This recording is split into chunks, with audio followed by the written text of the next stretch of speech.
Joining me today, Dr. Shema Amari. She's a human rights consultant and a strong advocate for women human rights in Tunisia. Also, she's working from New York. She's joining us from New York to discuss the case of the arrest of Olfa Hamdi. Olfa Hamdi, who don't know her, she's a Tunisian politician and a business executive who briefly served as a CEO of Tunis Air in 2021. She is the founder and leader of the Third Republic Party and is known for her outspoken criticism of Tunisia's current political framework. So she was detained a few days ago, February 15, upon arrival at Tunis-Carthage Airport. The timing, the manner of the arrest, and the absence of detailed official clarification elevate the case beyond a routine legal matter. Dr. Shema, good evening. Good evening, Maria. Thank you so much for having me today. It's always a great pleasure to be in your show. I'm glad to have your opinion on this case, and I want to ask you, what is the precise legal basis on which authorities relied to obtain Olfa Hamdi?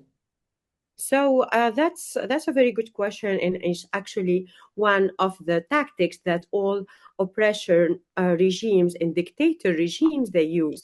And especially now, unfortunately, we're talking about my country, and now we're talking about our dictator Kais Saied, which his tactic or strategy, let's say recently, has been always to detain the political or the political leader or the activist or the journalist or the lawyer or the doctor or the judges, and then he will come, like he let them kidnapped, held hostages for a while, and then he will come, the government, like his people, I wouldn't say the government, will find something or will structure something or cook something for every person in a different way. But it's always the same thing. It's always freedom of expression. It's always the freedom of opinion. It's so it's the same thing. It's because she's a Tunisian woman. She's basically let's say presidency. She was. I mean, even though she didn't have really the chances to win, but even to speak up, that's the crime today, is to speak up for your country, to stand up for what's right, and to say no for what's wrong. So you find yourself in jail, like Olfa, like Abir Moussi, like Shema Isa, like Tunisian women today. Carthage was founded by a woman. Carthage was founded by Lisa. She was a woman. Tunisian, we are historically we are warriors. There is Al-Kahina, Al-Barbaria, which is Ladihia. She was a Tunisian who refused to give the land to the Arab colonization, so she burned the land before they arrived. This is the Tunisian women. Yes, it was not. We are workers, we are farmers, and we do not belong in jail. Olfa does not belong in jail. Olfa did nothing wrong. She dreamed. She wanted to see a better country. She had a vision. Either you agree with her or you don't. She had her own vision. She does not belong in jail. She's not a threat to the national. What about the timing? Why is it? Is it a specific time that is there any sensitive political statements that she did? She recently took. No, actually, I think Olfa and Shema Isa as well. They both worked in jail by, I cannot say by choice, but they were self-aware. You know what I mean? They were very self-aware. So I think, and I cannot say that on her behalf, she's not here with us, and I hope she will be here soon again to speak for herself. But what I think is she knew she had some just unfair like legal problem, and she decided to go back to her country in Yeah. this holy month of Ramadan. She have also a family, and she's certain that she did not do anything wrong or anything illegal, any drug crime. She did not kill people, she did not harass, she did not rape. Mhm. So she's not a criminal to run away. So she just why no? Because now Olfa chose to go back to her country, where unfortunately they were waiting for her and she was arrested. So you Yeah, think that the judiciary in Tunisia become an instrument of political pressure? I don't think it became. Yeah, It it is. became. Yeah. It became. Yeah, like it is, and I say that with a lot of pain, and I'm not proud of it.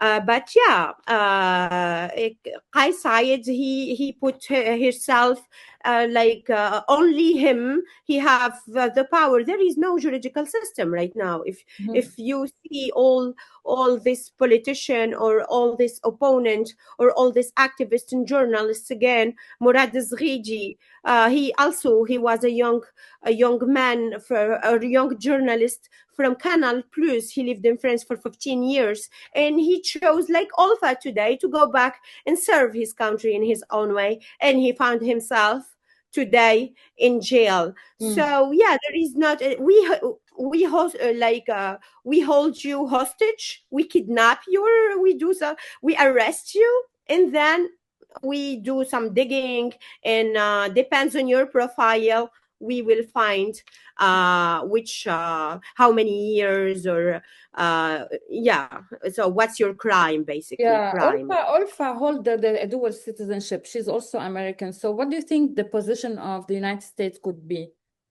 Well, that's what's written in the American passport. In the first page of the American passport, we serve you, I think, whatever you are in under whatever land. I'm not sure. I don't want to say it wrong, guys. I don't have the American passport yet, but yeah, I think, and I call here, and I'm sure, and I am certain, under President Trump and under Ambassador Bill Bazzi there in Tunisia, and he said that at the Congress on his, I think, on his nomination day. He said it, and he said, my first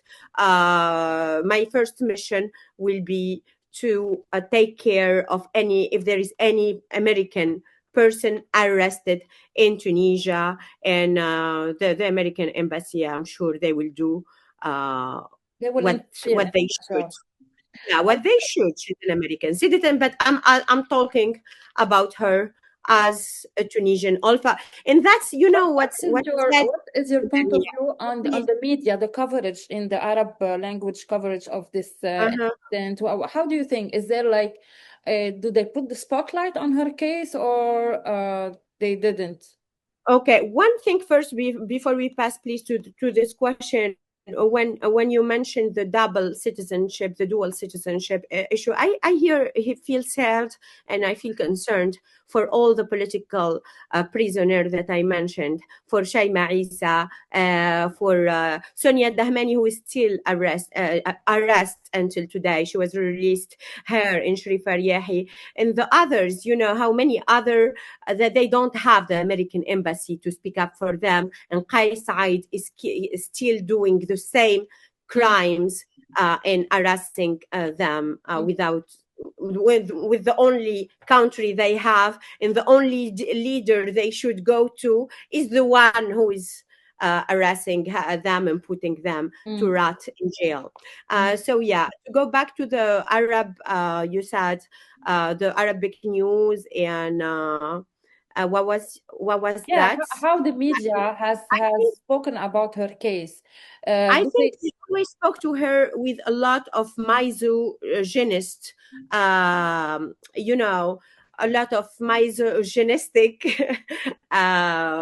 version. You know, they tried always to bully Alpha. They tried always to make fun of her. They try always to minimize her. You know, Because that the oh, woman, it's she's a like, woman. Yeah, because she's a woman and she's well educated and she speak up, and they hate women who speak up. And you know, me and you, we know that. So they hate women who speak up and who defend themselves. But you can hate that as much as you want. But we should remind you that we, the Tunisian women, we spoke up historically, and we will speak up, and we will stand against any dictatorship, anyone who wants to take away our revolution from us, anyone who wanna rape our rights and take our freedom away. We will not let this go. You can hate us as much as you want. Maybe you can put Olfa and Shaima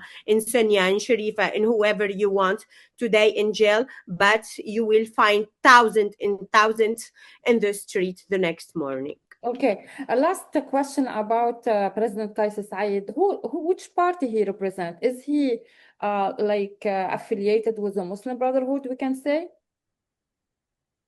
I don't.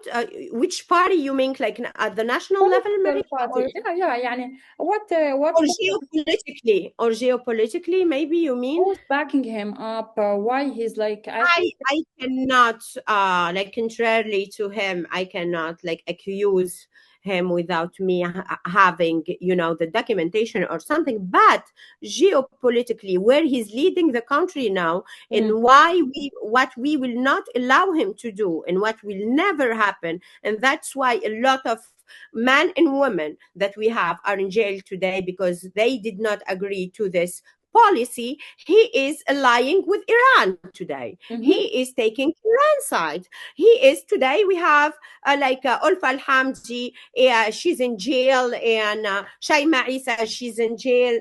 Bushra Belhaja Hamida, she's running outside the country. And we have the Iranian women, believe it or not, Maria, we have the Iranian women. They come to our country today and they give us lessons. They give us lessons about the model of the democracy and the model of the empowerment of women, between the link between Iranian and Tunisian, or something that I could not even stand or could not even believe. So now he made the Iranian citizen, which I wish them good luck, the strong Iranian citizen who are fighting today for their freedom as well. I send them a message through you, Maria, and I wish them all the best. And I will tell them we are here, we are with you. So no, Kais Saied, he eliminated the visa between Iran and Tunisia. He's working on the bilateral relationships between Iran and Tunisia, and he's unfortunately, of course, he's a guard now for Meloni and for the immigration from sub-Saharan African citizen, which they are suffering there also in silence, like the Tunisian, or even more. They're suffering from his racism. They're suffering because he doesn't care about them as human beings. He put a lot of hate, Maria, on our streets, on our hearts first. There is a division that I've never seen in my country before. We are divided, like he have like this imaginary enemies or something that he keep imagining, and then he lead with hate, he lead with oppression, he lead with a lot of division, and with a lot of anti-Semitism, with a lot of racism. He is what any president, he have what any president shouldn't have. He have everything wrong as a president. Yes. Thank you, Dr. Shema Amari, for this message, for your support. We're going to have Dr. Eli Gold, the Gold Institute chairman, to tell us more about Olfa. He was a friend of Olfa, and I had her on my show, and I feel very sorry about her. She have all my support as well. Thank you, Dr. Amari, for joining us. Thank you, Maria. And free Olfa, free Shaima, free Tunisia. Thank you so much. Thank you so much. Bye. So, in the second part of our episode on Olfa Hamdi arrest, we have Ellie Gold, president of the Gold Institute for International Strategies. Ellie, how are you today? I'm well, thank you for having me. So, what do you think about this story? Were her constitutional rights respected during the arrest, including access to legal counsel and the right to defense? Do you have any information? I know you're a friend to Olfa, so can you tell us any details? Well, yeah, this is a terrible story considering the fact that Olfa Hamdi, amongst other reasons, but why it's so personal to us is because she was a senior fellow at the Gold Institute for International Strategy. She represented Tunisia within the context of the Gold Institute. When we take a look at the previous election cycle, President Saied, unilaterally it changed the dynamics of the election, changed the rules, ensuring that he won the election, imprisoning for a variety of different reasons, various different opposing candidates. And then with regards to Alfa Hamdi, essentially unilaterally changed the minimum age for the election to the age of 40, thereby putting her out of contention. Of the race. Yeah, so she was had to she essentially lived in Washington D.C. area, and because she couldn't go back because President Said had put an arrest warrant for her. I remember a conversation. Did she know that? And despite all of this, she went? She knew that at the time, and in fact, there was at one point in time, my understanding was that there was a death warrant as well put on her life. So as a result of this, as a result of quote unquote alleged political crimes stated by the president, of course, we know that not to be true. My understanding from the last time that we spoke, that things were getting better and under more control, and therefore she had intended to go back. I don't know really what the dynamics were precisely, and I don't know that anyone really knows under these circumstances. But she felt safe enough that she can go back to do what she needed to do for the people of her country. So she got some assurance that she will be okay, and then that was the surprise at the airport. She got arrested. Do you know where she is? What are well, is it, yeah, what? she was when she was arrested. She was put into, and I hope I'm pronouncing it correctly, Bachucha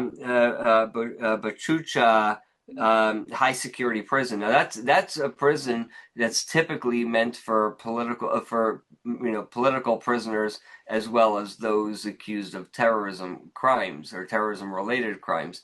But she was recently moved to a women's prison in Tunisia, so she was transferred there. So is there any charges that has been disclosed to the public? No. Not that I'm aware of yet. Yeah.